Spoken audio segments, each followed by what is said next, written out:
Thank you so much for joining in. Uh, Good evening to everybody. How's everybody doing? Um, I'm going to do a quick video for every single one of you, and it's going to be quick. And due to the fact that a lot of you guys have been asking me if we are okay or not, I will explain what happened. And basically, I will do this in a nutshell. Um, Today was not a good day. We woke up around 4 o'clock in the morning. We arrived to the area where the migrants have been waiting for 3 days. And they have been waiting. And I have to be honest, objective to my news. They have been waiting in precarious conditions, inhumane conditions, and waiting for a process that is the multiple migration form. The authorities have told them that they were going to give them that process, but later on, they basically lied to them and started deporting some of the gentlemen that they were promised that they were going to get a multiple migration form. After the migrants started hearing from the own migrants themselves that they were being deported and they were being cheated on, the migrants started getting accelerated. The first blockage was done a couple of days ago. They blocked the streets and they came to an agreement that today they were going to take care of them. Nothing happened. Around 12 o'clock at noon, we were right there. We were there since 4 o'clock in the morning. No breakfast, only one coffee. We had the whole day. They're standing, hydrating ourselves because it was a really humid and hot day.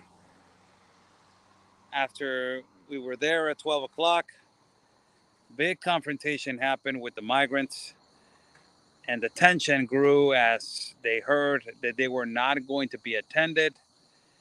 And one of the activists, that there was a humanitarian rights activist, told them they're not going to attend you. They're going to tell you that they are, but they're not. That escalated into the attitude to see if they're going to be given the multiple migration form, which you guys saw on a live stream that I was live streaming, which ended up in a horrible confrontation. Let me explain to you how that area, what is that area about, where the migrants have taken over some spots, but not the offices and not the premises. It is a governmental ground. It is from the federal. It is federal owned. It is a custom area where they have custom importation and exportation. That is where the transportation, and it is the only road that connects from the north of Chiapas all the way that connects to the gate of Guatemala. It is a really important road. And that entrance to that specific commercial line and that specific custom offices or custom building, it is also for commercial line for truck drivers, but also has the offices of the Institute National of Immigration at the same point, where they also regulate documents for migrants. It is really important for the state of Chiapas, that specific location. They rush the National Guard. They confronted the National Guard. They went at it one on one. And one particular point, they were basically going at it at each other. And they were throwing rocks. One of the rocks hit my back, which right now it's hurting and it's making me really uncomfortable. It was a big rock that hurt my back, and also a batoon that it was pulled out by one migrant that it was hitting. The National Guard was hitting a migrant. Another migrant took it from the National Guard and then they threw it. and it landed on my feet. In the live feed, you can hear me that I'm using some kind of profanity, and it was the number one thing. It was because I was hit with a rock on the back of my back, and it hit my leg, the platoon. We decided immediately after that horrible confrontation, we decided to head out from the right-hand side, and the migrants have taken over the streets. They started blocking the streets from the eastbound of the state of Chiapas to the westbound of the state of the city of Wixla. As I was heading out, you can actually see a lot of animosity between these men, gentlemen, that the majority of them are men and military age men. Also, you had women. Also, you had children. There was a migrant that it was brutally hurt by a rock in a confrontation. His head was wide open, and we got images of that. There was a child that it was hurt on the confrontation between migrants and the National Guard. There were two kids that they were hurt because they were being carried in the front line with the confrontation between the National Guard and the migrants. All the federal stations were taken over by the migrant population, and now they're sleeping outside of the premises. The offices are closed, and the National Guard has custody of the entrance that is protecting the truck drivers that they're exiting the custom premises, which is the exportation premises. And ultimately, not only that, they are guarding that the people that they are blocked, that there's a lot of cars going eastbound to the road. There's a lot of cars with families, and going westbound. There's a lot of cars with families. Going eastbound, it is all truck drivers that they are waiting to go in through the inspection. A lot of them, they have asked me, what do you think, Oscar? I cannot give my opinion because I'm not a activist and I'm not going to get involved. But my point of view as a professional reporter, I can tell you this cannot happen. It exacerbated into a point that you're damaging now a private property, and it's a federal property, federal property. And also you are having a confrontation with the National Guard due to an exacerbated, chaotic mishandling of a procedure that is really easy to handle. It is really easy to handle. The authorities of the Institute of National Immigration have failed again to handle a situation so precarious where you got human beings for 3 days waiting outside the sun, children. But the consequence, and also the consequence of counter counter-resting and counter-responding in this way, it is incorrect. Violence is never the solution, and it will never be a solution. The solution is law and order. The solution is respect the process. The solution is the Institute National of Immigration needed to come out and say, this is what we are going to do, and this is how we are going to handle this situation. That was the solution. But ultimately, it ended up with a chaotic situation, which basically, right now, you have the two uh, roads that connect east to west on the state of Chiapas blocked. I recorded a video right now for my manager, which they are going to edit. The video shows possibly more than 200 semi trucks, almost 100 or 200 semi trucks. And I'm not exaggerating. Uh, Around 5 minutes of video of how the road is closed, how long the line is. And our government, in a nutshell, I would say our government it is complicit of all of this.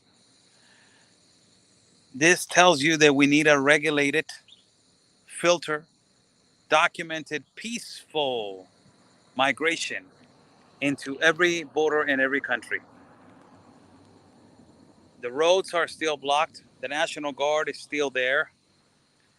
And we thought that we could not exit. We waited until right now that is 11:11. Make a wish, Oscar. 11:11. Peace between human beings. Peace. God, come and bring peace. And I believe that right now at this particular point, the most concerning thing is the children. And also that I don't know how the authorities let it come to this point where there are confrontation. I don't know why they let it come to this point where there needs to be confrontation, and this is not the way to handle things. This is not the way.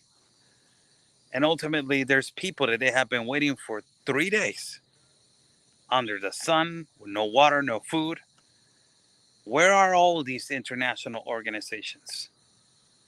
Where are all of these NGOs that they preach and they say that they are for the protection of humanity? Ridiculous. Now let's wait till tomorrow. Let's wait till later on. We're gonna wake up at around.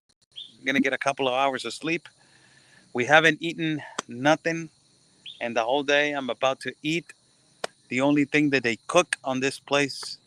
That is a sandwich. I'm blessed. God, thank you for giving me a sandwich right now, something to eat and put on my stomach. A lot of people right now they don't have nothing to eat, so I'm blessed. So thank you, God, for giving me that. And we are going to eat, take a shower, and rest. Go tomorrow, possibly to the doctor to check my back to see if something's there not wrong, something's there okay. Hopefully it's not. It hurts a little bit, but I have taken more dirty punches, so I'm okay. And let's see what is the solution tomorrow. Violence is never the solution, as I have said this before. Sadly, this is happening right now. Sadly, this is happening right now. This is sad, and it's really sad that this happened today. And lastly, I will say this: we need help, and I said it before. The government of Mexico needs help. I never said this before in my life. It's because of pride, because I'm Mexican, because of pride, basically. But today, in the most humble way, I can tell you that we need help. We need help capacitating and giving uh, training to our officials, training to the immigration officials, let alone the National Guard that they only have a shield. But we need training to immigration officials on how to treat human beings, on how to treat this situation. We need help for our president to understand that this is a catastrophe and for him to not turn the blind eye and turn the cheek and say it was a normal day. We need help from other governments to pressure our president and to tell him, you know what is going on right now, it is a big problem. We have an open border and it is an uncontrollable factor. We have an open border. We don't have enough resources. We don't have enough officials of immigration. We have enough soldiers. We have enough army. We have enough National Guard.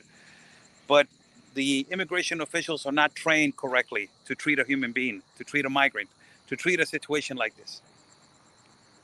Mexico got himself in this problem by signing the Global Compact on Migration, and now they cannot handle it.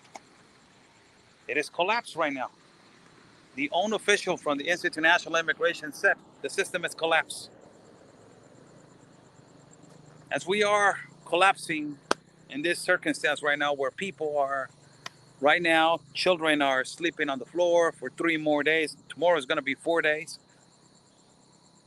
You bear to understand, when did we forget to be human? But also, when did humans forget that there's a word that is called respect, law, and order? We need to respect each other. Respect the humanitarian right also. Respect that if he's a migrant, there's a process. Teach. We don't have that in our country.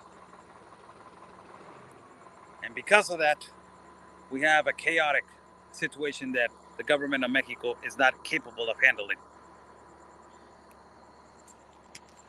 Thank you so much for joining in. It was a quick update. I am all right. I am okay. I am exhausted. I am tired. And I am going to get a couple of hours of sleep, 2 hours, go back at 3 o'clock in the morning to see what is going on and what is going to happen. And